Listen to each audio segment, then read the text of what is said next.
क्या सिंधिया परिवार के युवराज की राजनीति में होगी एंट्री?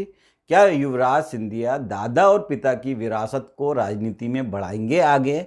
युवराज सिंधिया का जिस तरह से 26वां जन्मदिन मनाया गया है, उसे देखते हुए ये अटकलें तेज हो गई हैं कि छोटे सिंधिया जल्द ही पूरी दमखम के साथ राजनीति में प्रवेश कर सकते हैं। नमस्कार, मैं हूं जुबैर कुरैशी और आप देख रहे हैं नारद मुनि लाइव।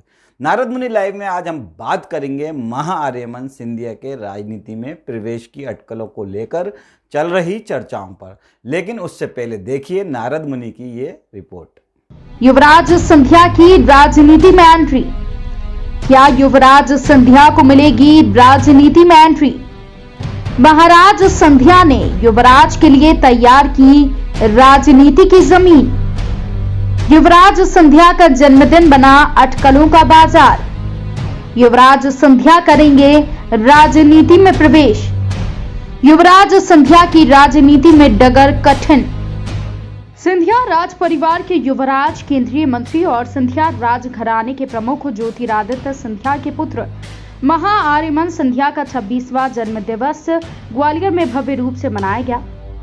भाजपा कार्यकर्ताओं से लेकर सामाजिक संगठन और राजनीतिक संगठन के लोगों ने भी जयविलास पहुंचकर उन्हें बधाई दी, शुभकामनाएं दी। जन्म दिवस के मौके पर महाआर्यमन ने तलवार से केक काटा।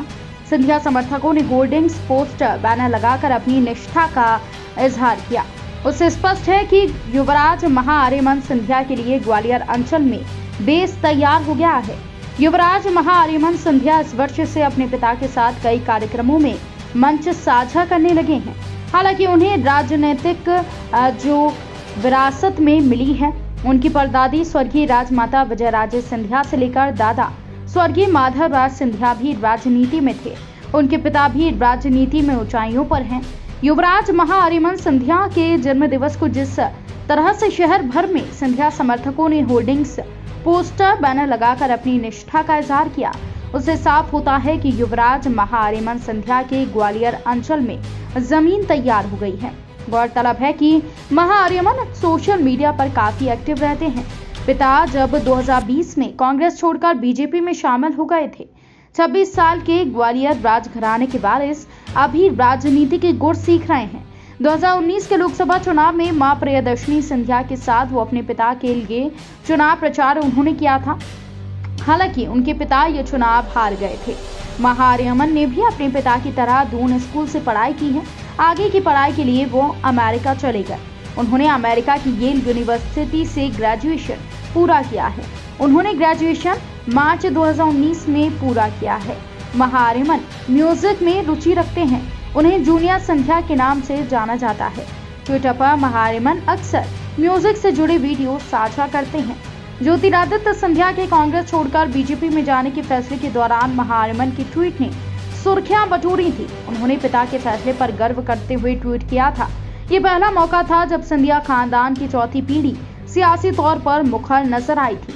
ट्वीट के जरिए महाआर्यमन ने लिखा था, इतिहास गवाह है कि मेरा परिवार कभी भी सत्ता का भूखा नहीं रहा। जैसा कि हमने वादा किया था कि हम भारत और मध्य प्रदेश में प्रभावी बदलाव लाएंगे। महाआर्यमन 26 साल के हैं। ट्विटर पर उनके 23 लाख से ज्यादा फॉलोअर्स हैं। इंस्टाग्राम पर भी वो काफी एक्टिव रहते हैं। ट्विटर पर वो केवल 55 लोगों को ही फॉलो करते हैं, जिसमें ज्यादातर ट्विटर हैंडल समाचार माध्यमों के हैं। हैरानी की बात है वो किसी भी कांग्रेस नेता को फॉलो नहीं करते।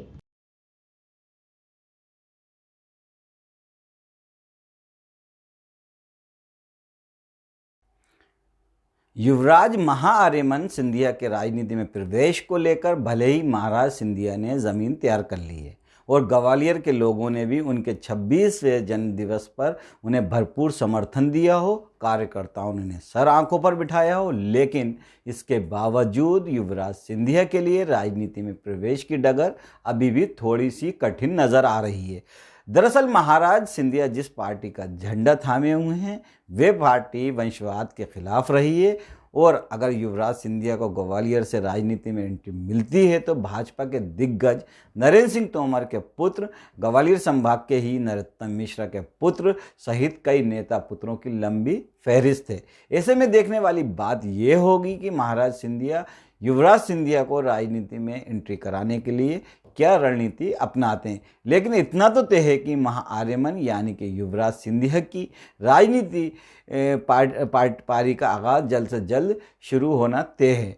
तो दोस्तों, आपको ये खबर कैसी लगी हमें कमेंट करके ज़रूर बताएं। अगर खबर पसंद आए तो उसे लाइक करें, शेयर करें और हाँ, चैनल को सब्सक्राइब ज़रूर करें। तो दीजिए इजाज़त। नमस्कार, जय हिंद, जय भारत।